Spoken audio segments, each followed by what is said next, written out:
advantage to this drone over all other drones is it has autonomy, so it has the ability to have collision avoidance. Lieutenant Jim Horse is the Chula Vista Police Department drone supervisor.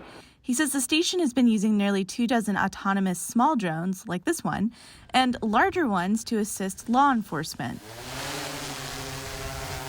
Pretty much anything that people call the police department to report. So it could be a suspicious person, it could be anything that we want to be able to use the drone to get more visual intelligence on. The San Diego region is one of 9 jurisdictions approved by the Federal Aviation Administration to try out drones in different industries via a pilot program.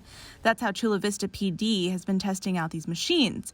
But now they've received a 2-year-long waiver from the FAA to use the drones outside that program and with a loosening of certain restrictions.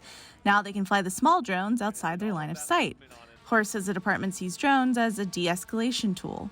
By having the drones, officers can now have more information than going to a call without information. And so they can have visual information as to what's going on prior to getting there.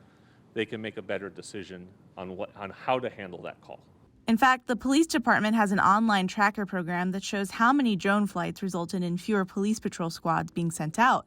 Still, some academics say drones can be seen as a form of surveillance, and that having a video doesn't necessarily mean that officers are making neutral decisions. Say you get a call about someone who's acting erratic. Like, what would a drone be able to see that would discern a person screaming and waving their hands around as as someone who needs intervention by police versus a mental health team? Like, how would the visuality of a camera help with that? Lilia Rani is a professor of communication and technology at UC San Diego.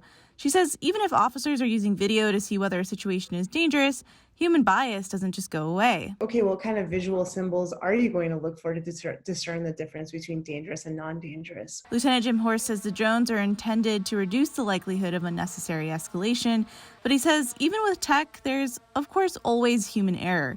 And anytime someone calls the police, they have to respond. I don't think there's going to be a case in which you can say that we shouldn't have responded with the drone and still sent officers because the drone just gave us more info.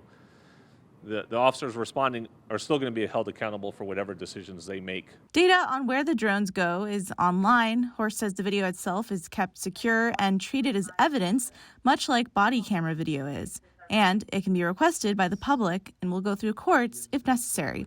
Shalina Chatlani, KPBS News.